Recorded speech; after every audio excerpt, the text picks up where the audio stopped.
Look at that, Big Dog number 1.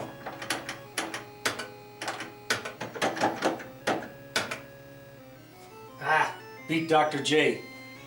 I guess it's time to get to work. Let's get to it.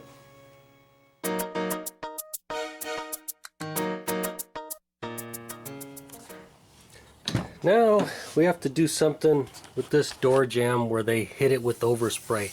I did sand it a little bit when I was sanding everything else because I knew I was going to have to do something with it.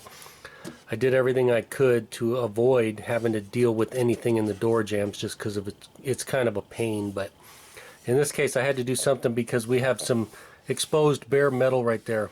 And there's a minor imperfection, but I'm not going to fix it. We're just going to paint it as it is.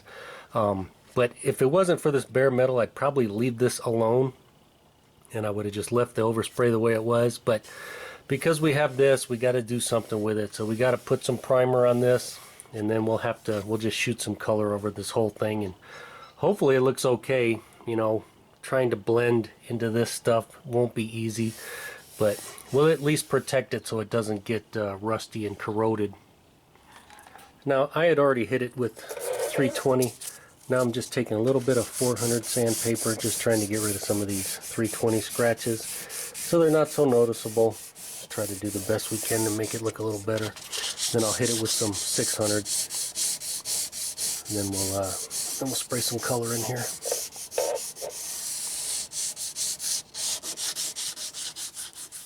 That was with 400. Now we'll just hit it with a piece of 600. Typically, we don't need to do all this for door jambs. We could just hit it with a Scotch-Brite pad, but with the overspray that we're trying to smooth out, I gotta use regular sandpaper. Luckily, it's not that big of an area.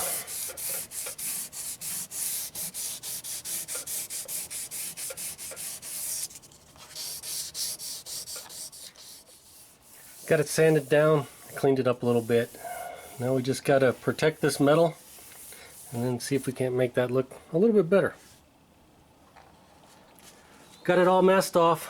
We'll see how it comes out. I'm using this soft edge tape to try to make, well, a soft edge around so we don't have that hard tape line. Now I should be using a detail gun most likely to do this small little area, but I already got my big gun set up for this car, so I'm just going to use this. We'll see how it comes out. I'm just going to use some self-etch primer just right out of the rattle can, just on the bare metal areas.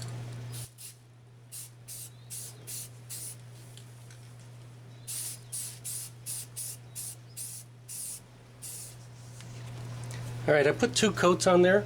We just need to let it sit up for about 30 minutes and then we could put color on top of it. If you're curious, that's what I'm using for the base. It's a 1-to-1 mix, and I've almost used this whole gallon, so I'm almost sprayed 2 gallons on this vehicle just because I've had to do 3.5 coats to get the coverage. There's everything it takes to make this color, the old R78P3. And this is what I'm reducing my base coat with. This is a slow reducer because it's hot out here and we want that paint to flow out. We don't want it to dry too fast. Remember my nice yellow DeWalt hose? Not so yellow anymore. Just taking a light here, checking my primer coverage, make sure it's good to go before I spray that first coat of base. Now I'm ready for that first coat of color. Just spraying it on a little bit light.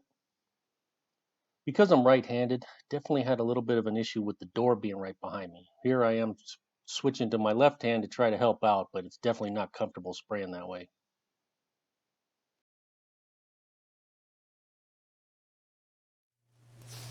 It's a 5 to 7 minute flash time.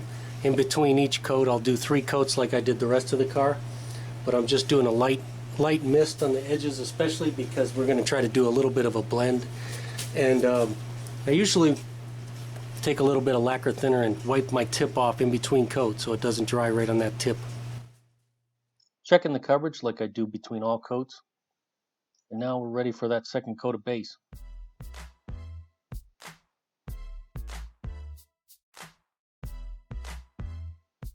And you can see I'm spraying the second coat a little bit heavier than I did the first.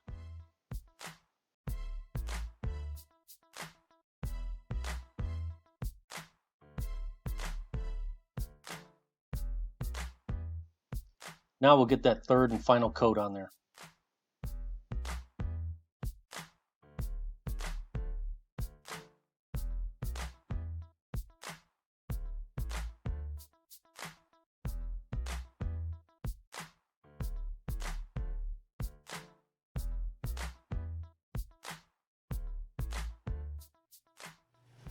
Well, that's what it looks like right now. I had to move this, my mask, I had to move this back just a hair because I could see a line of primer and I didn't want that. So hopefully I got it all and we won't see any primer lines. And as far as clear goes, we have to wait about 15-20 minutes, let that flash off, and then we can put a couple coats of clear on there. I have my secondary fan on, might be kind of loud. While I'm thinking of it, I did disconnect the battery so the lights, interior lights, and the light on this door wouldn't stay on because I'm going to have to leave this door open for that to cure. Right here I'm just touching the tape, make sure that paint has flashed off and we're ready for clear. And now we get to the fun part. Clear is always fun. Here's that first coat of clear.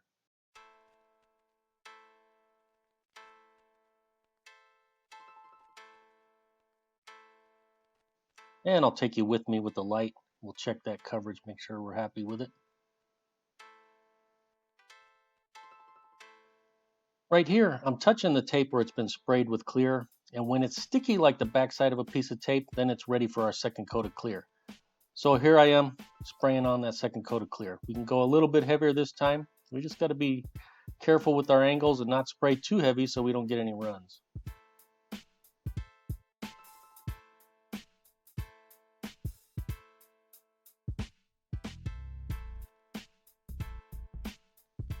And we'll do one final check of our coverage, make sure everything looks good. Now that I'm happy with the coverage, I'm just pulling that soft edge foam tape off. And if you're curious, this is the clear I used on this car from Speedo Coat to SMR 42. I also used a slow activator. I pulled the foam tape off because I didn't want the clear to bridge over to it, so I pulled it off immediately after done spraying. Looking at my tape lines, I don't see much of the paint. You can see that there's a lot of yellow there instead of red. So we don't have paint coming right up to our tape edge, at least not much. There probably is a little bit, but not too much. So we shouldn't have to worry about bridging across to our tape. So I can leave that tape in place, pull it off later when I pull everything else off. That way we don't disturb all this stuff, create dust which will land in the paint, because at least for the first hour that's when we got to worry about dust landing in the paint. Now it's a vertical panel here and it's hidden by the door, so we're not worried too much, but these are just good practices to get into. Tell you what, very happy with the spray gun setup. This is a Eastwood Concours Pro gun. I sprayed the base and the clear with a 1.3 millimeter tip. Right now I sprayed both the base and the clear with 25 psi. I didn't want to get it up too high. We're just spraying a little door jamb. For the car I sprayed the base at 26 and the clear at 29 psi for the rest of the car, but not this right here. The regulator I'm using to regulate my pressure is from RTI. I really like this.